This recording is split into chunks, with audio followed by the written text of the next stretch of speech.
Assalamualaikum warahmatullahi taala wabarakatuh. Waalaikumsalam warahmatullahi wabarakatuh. Jumu'un qad jarat fiha dumu'un min at-taksiri wad-dhanbi ats-tsagili.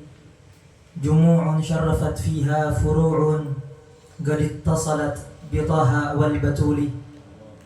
Sadatil hadirin yang dirahmati Allah Subhanahu wa taala.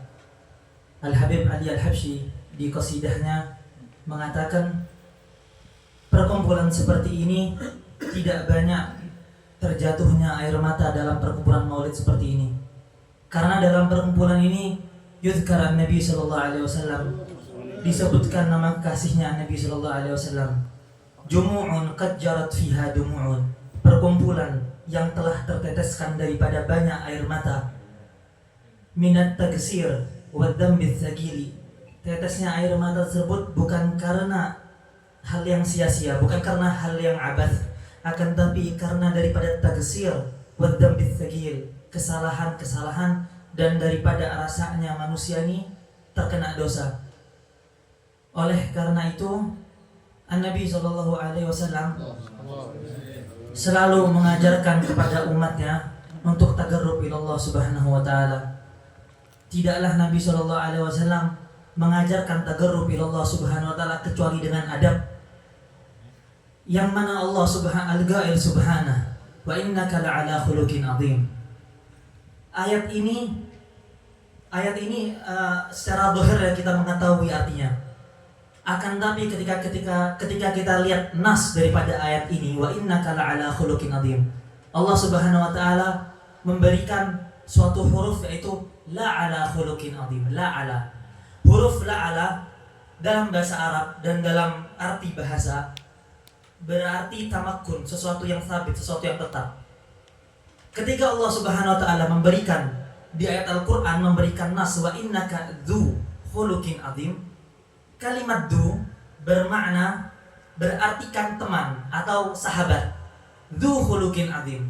Ketika Allah Subhanahu wa taala dalam Al-Qur'an mengatakan dzu khuluqin azim, yang berartikan itu adalah teman, dzu khuluqin azim, maka sifat daripada akhlak Rasulullah SAW ketika Rasulullah SAW meninggal, maka sifat tersebut bakal sirna juga terkubur dalam dirinya Rasulullah. Akhlak itu bakal terkubur ketika Allah SWT mengatakan dzu khuluqin azim. Akan tapi Allah SWT al-baligh yang memiliki balaghah yang sangat tinggi dalam menempatkan arti-artinya, mengatakan wa innaka la'ala khuluqin azim. Kalimat la'ala at-tamakkun al-mu'tari, sangat-sangat arti dalam balaghah yang tinggi. Ketika Nabi SAW meninggal, maka sifat tersebut tidak sirna, akan tapi tetap melekat di jiwa Rasul SAW. Sehingga orang al-musyrikin, orientalis dan orang-orang yang lainnya daripada kufar mengatakan meninggalnya Nabi juga meninggal akhlaknya. Berarti umat-umatnya tidak mungkin berakhlak seperti Rasul SAW. Ini bisa kita bantahkan. Karena apa? Karena penggunaan ayat la ala khuluqin azim. Oleh karena itu Sayyidina Abi Hanifah dalam syairnya mengatakan, ya Sayyidus Sadat, ji'tuka qasidan, wahai Rasulullah, aku datang kepadamu memiliki maksud apa? Arju siwaka, aku arju ridhaka wa ahtami bihimaka. Aku hanya memiliki maksud untuk ridhomu dan ahtami bihimaka, dan aku hanya untuk meminta pertolongan, himayah kepadamu. Terus dalam abiyat setelahnya Imam Abi Hanifah mengatakan,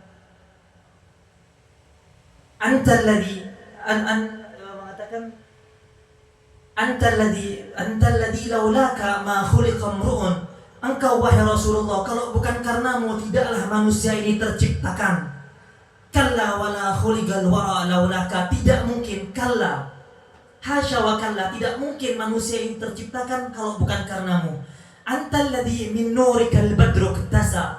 Ya Rasulullah, kalau bukan karenamu cahaya bulan ini tidak mungkin ada, cahaya matahari ini dan bulan tidak mungkin ada. Wasyamsu musyrigatan binuri bahaka, sedangkan matahari dan bulan ini menjadi bersinar karena apa? Karena cahayamu. Oleh karena itu Al-Imam Syekh Keshik beliau di Mesir, salah satu mufti daripada Al-Azhar pada zaman dulu, mengatakan daripada tafsir ayat wa innaka la'ala khuluqin azim, dan mengatakan daripada salah satu Allah Subhanahu wa taala mentazkiyah, memberikan mensucikan Rasulullah sallallahu alaihi wasallam daripada akhlaknya. Wa qad zakka fi akhlaqihi. Al-Ghail subhanah ma dhalla sahibukum wa ma ghawa. Allah Subhanahu wa taala telah mensucikan Rasul daripada akhlaknya, mengatakan ma dhalla sahibukum wa ma ghawa dalam surat An-Najm. Tidaklah engkau wahai Muhammad, ini temanmu ini Muhammad ini tidak mungkin sesat dan tidak mungkin menyesatkan. Terus ma dhalla sahibukum wa ma ghawa wa ma yantiqu 'anil hawa. Wa qad zakka subhanahu wa ta'ala lisanahu sallallahu alaihi wasallam, bahwasanya Allah Subhanahu wa taala telah memberikan syahadah, memberikan suatu pernyataan bahwasanya lisan Rasul sallallahu alaihi wasallam tidak mungkin yantik, tidak mungkin berbicara sesuai atas hawa nafsunya. Oleh karena itu Sahibul Burdah mengatakan fa inna fadla Rasulillahi laisa lahu hajjun fayu'ribu anhu natiqun bifami. Maka fadl daripada fadilah Rasulullah sallallahu alaihi wasallam tidak memiliki hajjun, tidak memiliki batasan. Fayu'ribu anhu natiqun bifami, yang mana lidah ini ketika ingin atau mencatat daripada fadhil Rasulullah sallallahu alaihi wasallam tidak bisa. Karena kenapa?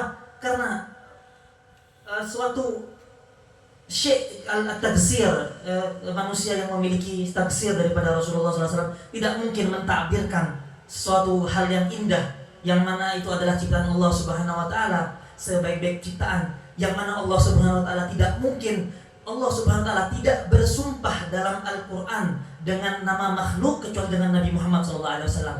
Wan najmi idza hawa, an-najm, qaf, yasin. Al-mufassirin mengatakan makna daripada yasin ya insan, yakni ya Muhammad. Terus wal fajr, semua itu adalah ibarat nama Nabi Muhammad sallallahu alaihi wasallam.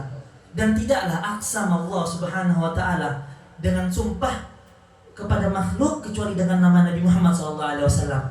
Tidaklah Nabi Muhammad sallallahu alaihi wasallam, tidaklah Allah Subhanahu wa taala menyebutkan dalam Al-Qur'an nama Nabi Muhammad sallallahu alaihi wasallam kecuali dengan nama-nama yang indah. Berbeda dengan nama-nama Rasul yang lainnya, ya Nuh, ya Ibrahim, dengan namanya. Akan tapi Nabi Allah Subhanahu wa taala mentakbirkan nama Rasulullah sallallahu alaihi wasallam dalam Al-Qur'an dengan nama-nama yang indah, dengan pujian-pujian yang lantang. Bagaimana Allah Subhanahu wa taala memuji Rasul dengan sesuatu yang tidak masuk akal kalau ketika kita baca zahirnya. Banyak daripada orang tidak mengetahui arti daripada Yasin itu adalah wallahu a'lam bi muradih, kebanyakan tafsir.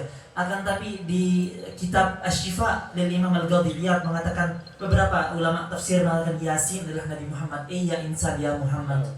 Hadza ma'aqulakum billahi taufiq. Wassalamualaikum warahmatullahi taala wabarakatuh. Waalaikumsalam.